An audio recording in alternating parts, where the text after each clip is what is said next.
আপনার আমি চিনি, আপনি নাম আমির হামজা না? আপনার নাম কি? শাহজাহান জল্লাদ ভুইয়া। চেহারা দেখে আমি অজ্ঞান হয়ে যাওয়ার মতো। ওরে বাবা, এই লোকটাই তো ফাঁসি দেয়।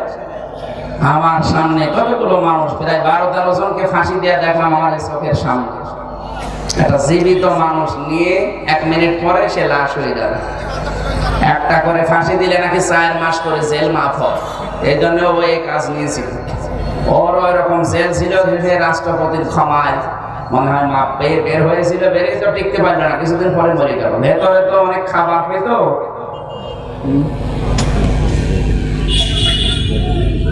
বুঝলি না?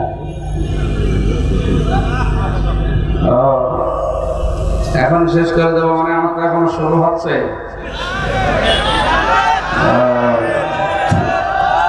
সম্মানিত ভাইরা, আমরা আমাদের পিতা, জাতির পিতার 50টা পরীক্ষার কথা বললাম না? এই যশোরে আর মাহফিল আছে? আর যশোর কোথায় আছে কত জানি। এখানে সূরা বাকারার 124 থেকে 131 নম্বর আয়াত পর্যন্ত বাড়ি যায়। এখন লিখে নেবেন, মোবাইলে তুলে নেবেন, প্রত্যেকে পড়বেন যারা লেখাপড়া জানেন। এখানে 50টা পরীক্ষা। আমাদের বাবাকে যদি আল্লাহ করে সন্তান হিসাবে অন্তত 5টা পরীক্ষা হবে না? ওনার পরীক্ষা ছিল জীবনে 50টা। ঈমান সম্পর্কে 10টা, আমল সম্পর্কে মানে কাজ সম্পর্কে 30টা। এই কাজের ভেতরে আবার 3 ভাগ। সূরা তাওবার 112 নম্বর আয়াতে আছে 10টা। সূরা মুমিনুনের 101 থেকে 10 নম্বর আয়াত পর্যন্ত আছে আরো 10টা। সূরা আহজাবের 35 নম্বর আয়াতে আছে আরো 10টা, এই 30টা। আর এই ঈমানের 10টা, 40টা।